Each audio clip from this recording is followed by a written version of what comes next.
Well, thank you for joining today. I hope you can hear me all right. Yeah, in the next 20, 30 minutes, we're going to talk about on-site search. Well, you probably know Fredhopper, so this is one of the features that we do besides well, other merchandising, recommendation, personalization. But today, we'll only stick with on-site search. And when preparing this presentation, well, I decided to approach this a little bit different than your average sponsor presentation. So usually sponsor presentations are about the coolest, latest features and, well, the shiniest new things. But I try to stick today with some of the basics, because I'm always a bit surprised when I look at online shops that actually basics, well, there's a lot more that you can gain, and especially in search. So I'm part of the professional services team at Fredhopper.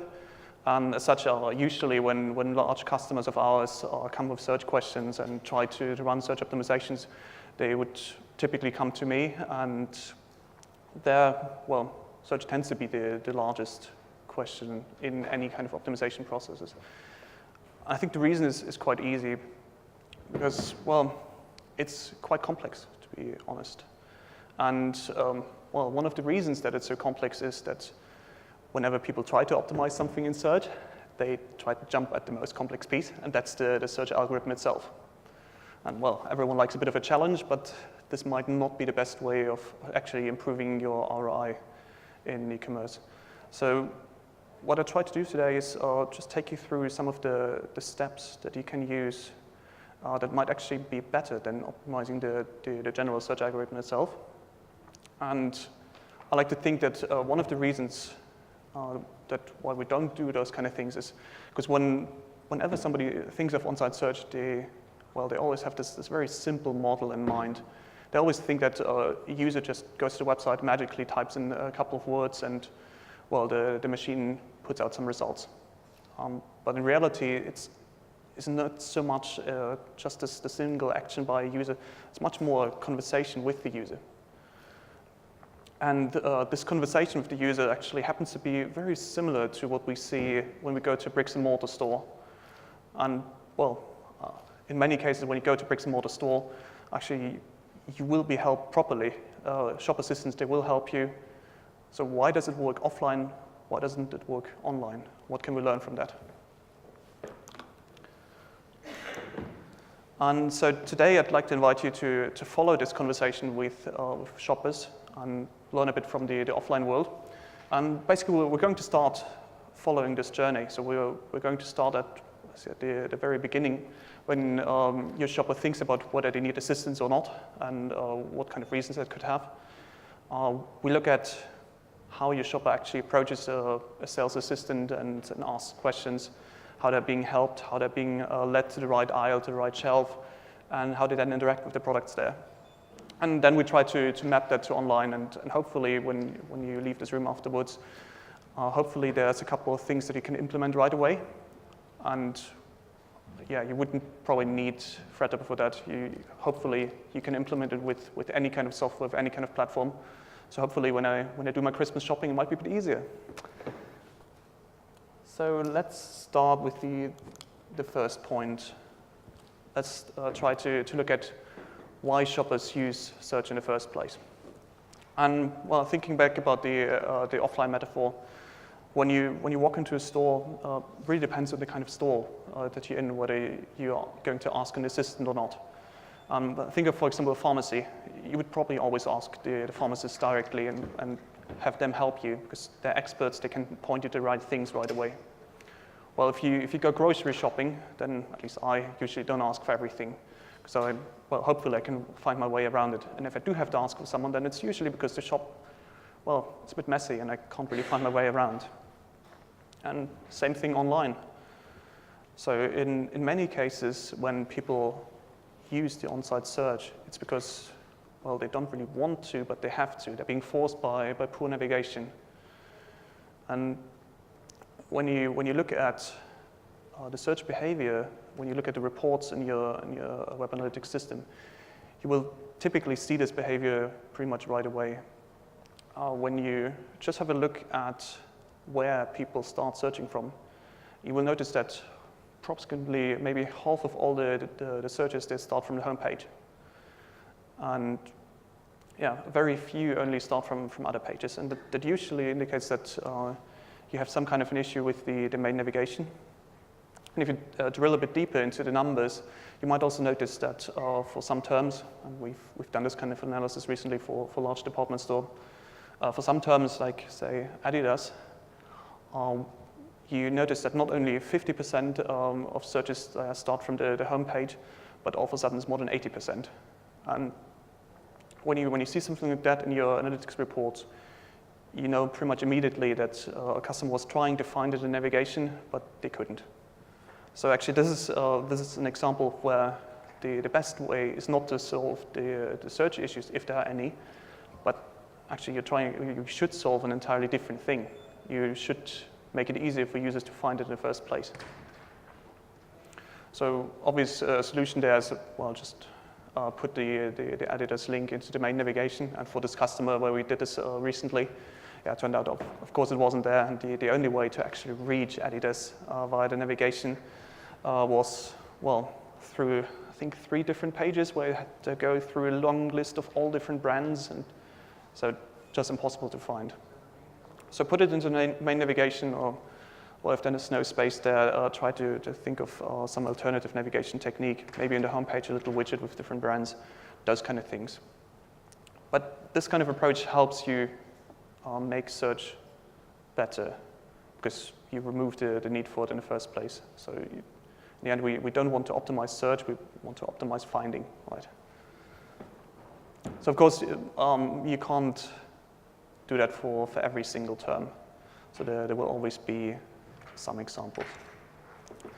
But what you can do at least is if you have customers that want to search really, or that are forced to because, well, you couldn't put everything into navigation, you can at least try to make it easy for them to interact with it. So think of the supermarket where you had to find something and, well, there wasn't any shop assistant around. So yeah, you're then running around the aisles trying to find someone. And you might think this doesn't happen online, but unfortunately, sometimes it does. Just a screenshot from Urban Outfitters. It's been a couple of years ago that they had this layout. But if you look at the screen, just somewhere in the left corner, there's somewhere a search box. And it took me a while to find it. I'm sure customers had the same issue. So if you go to Urban Outfitters nowadays, the search box is, well, in a more prominent place. And again, this is something that you can do quite easily. Just keep in mind that customers, when they want to search or when they have to search, they're looking for the search box in very specific spots. So just put the search box where they expect it.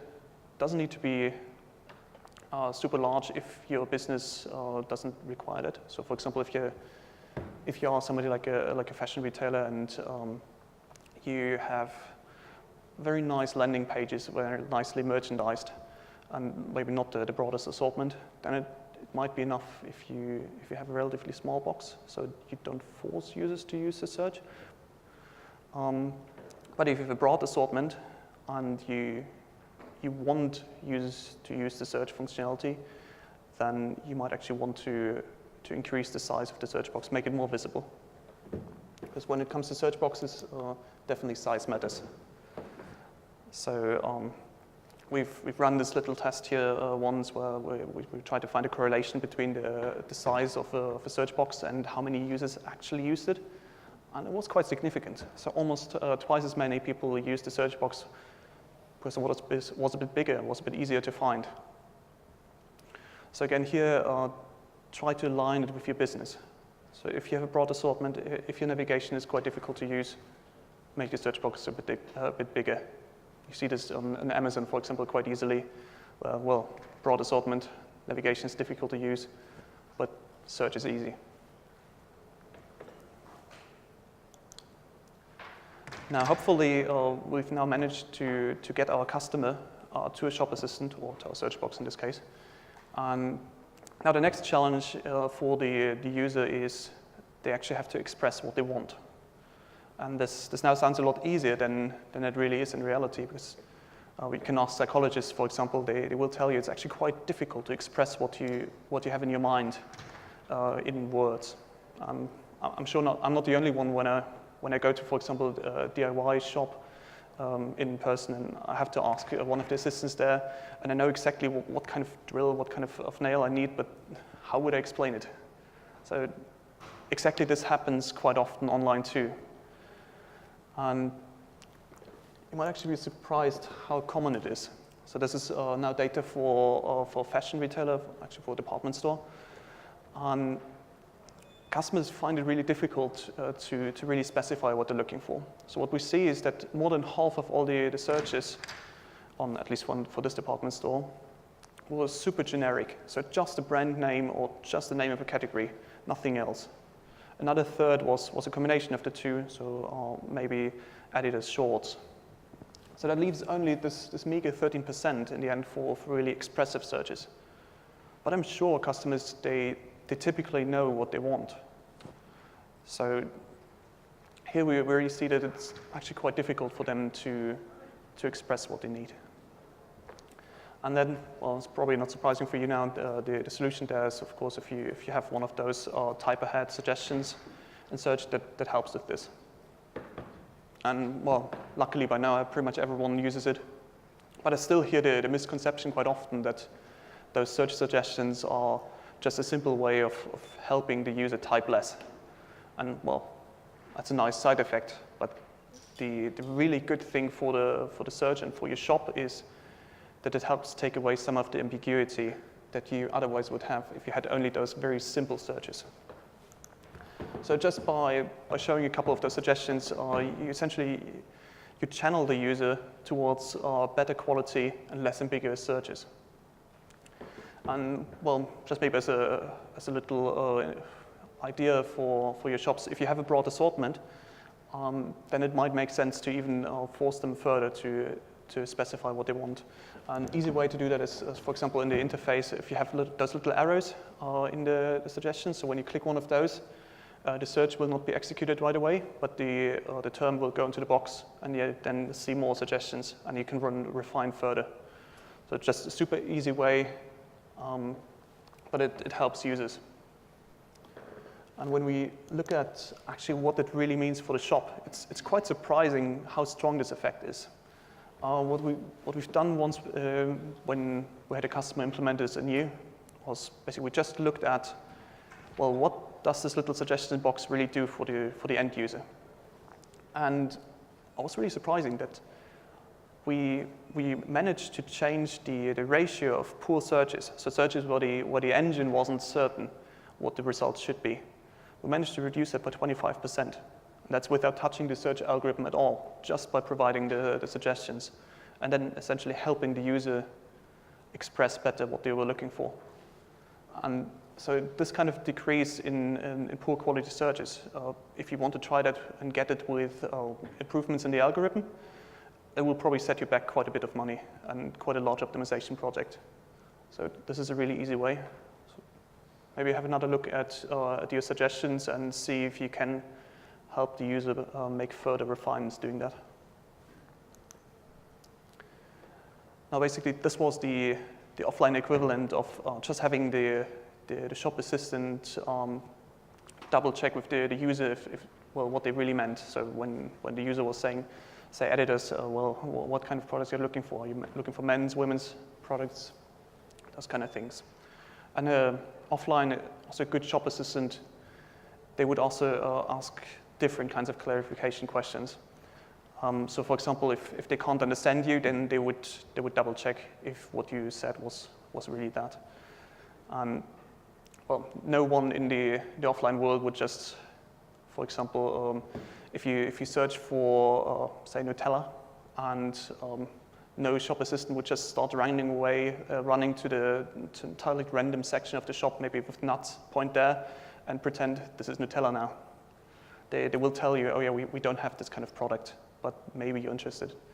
Yet when I look at online shops, it happens so often that when you type something and, well, okay, the shop doesn't sell it, happens, but the search algorithms, they always pretend that what you see on the screen is really what you were looking for. So here what we can learn is that the shop should actually tell the user what's going on in the background. And if the shop isn't sure what's going on, what the user wanted, fair enough. but just tell the user and give them the chance to clarify. Well, one of the best ways to do that on the web is, well, I must say, is Google. Okay, not really surprising. Just unfortunately, this is not something that most retailers do. When on Google, when you search for something, and it's absolutely obvious that it is the right search query, then yeah, Google returns results. If it's slightly different, so for example, internet retail conference, well, it's not exactly right, but everyone knows what's meant, they will still give you the regular results. But then when you start making more and more mistakes and it's more and more ambiguous for the search engine, Google will tell you. And the way Google tells you changes slightly. So for example, here if we misspell the word, then it will tell you that it shows the results for what it thinks was the right query, but it gives you the chance to correct it if you really meant something different. Similar, if I search for intranet retailing conference, now Google isn't so certain anymore, and it will give you the option of, well, hey, we've looked for what I think is the most likely correction, but we've also included the original one. And it gives the user the option to pick what they wanted. And that's exactly what you should do in a shop too. Probably when it comes to online retail, my favorite example, and probably also best in class, is from a German sporting goods store here. They're called SportCheck. And when you search for something, so for example, here I have Nike, and then it's not really obvious what I was looking for. So whether it was shirt or short. And yeah, the engine just provides me with the two options. It gives me a preview of what I meant, so just to make it nice and visual, and then gives me the option to pick what I wanted. And users are usually quite open to do this. Just think of, again, when you talk to a shop assistant, you wouldn't just run away if they ask you a clarification question. You'd probably be happy that they double check with you. So give users the chance to do this.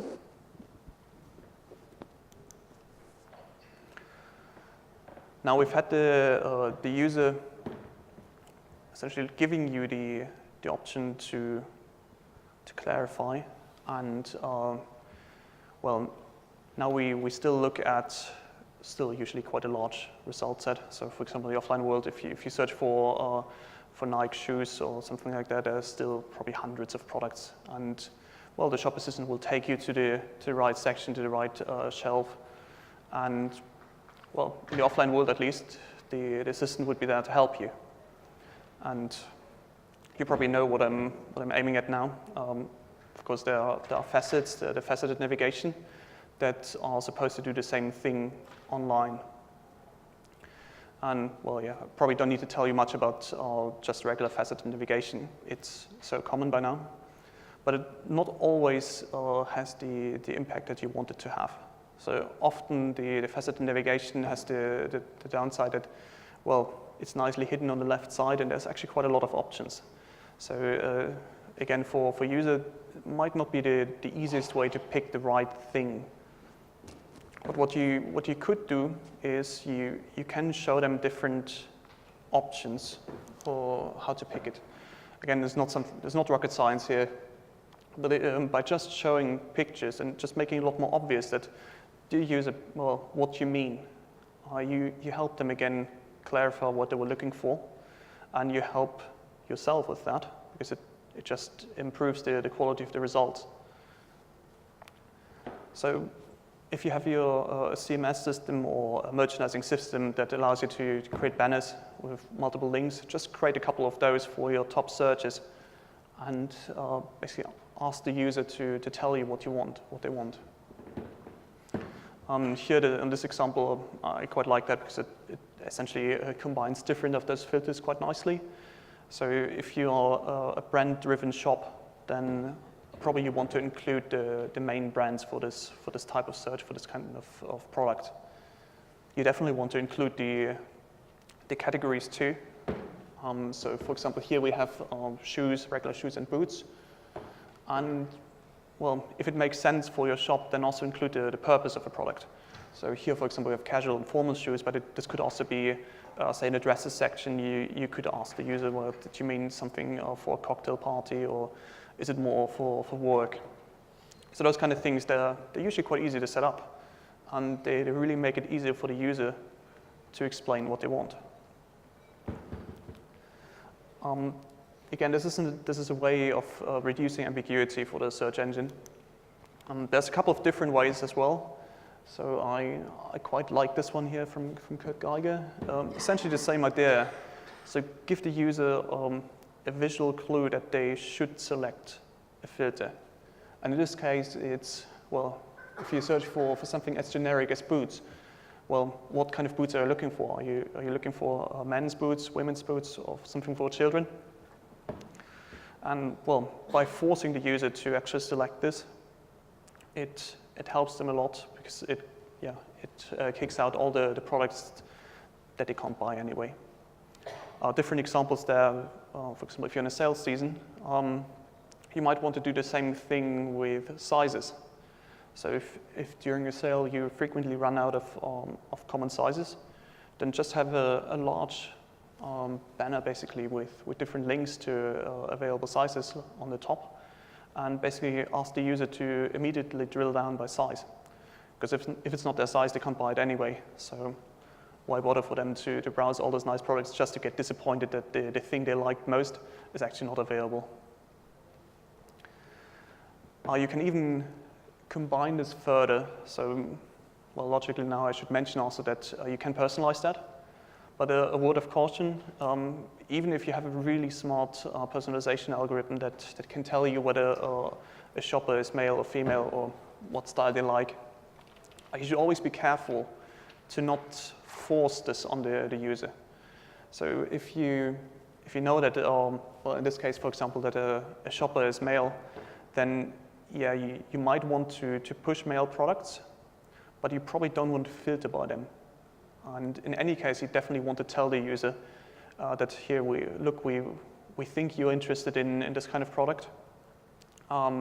We pushed it for you, and here's how you can get back to other results. Especially around Christmas, if you buy gifts for someone else, maybe all those nice things that the personalization engines learned, maybe they're not so relevant anymore.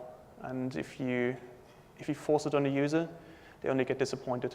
I've seen a couple of A/B tests where the shop did that not so well, and yeah, the results didn't look so good. And that was just because the users got something forced onto them that they didn't want. Now that leaves basically one more thing. So now we had the shop assistant bring us to the right section of the shelf, and we're basically very close to having found the perfect product. Now the one thing that's left is there's still, well, probably a dozen different products that could be interesting. Or if you're in the fashion world, it might be more than, well, hundreds. So now the next thing is picking the one that you think the user wants or that you want to sell, depends a bit on what your strategy is. And, well, usually that's done by, well, quite simplistic ranking rules that decide on how products should be ranged. Usually something like popularity, newness, those kind of things. Maybe a bit of margin if you need a profit. But what often gets overlooked is that actually you can build this a bit smarter by putting a bit of structure into your results.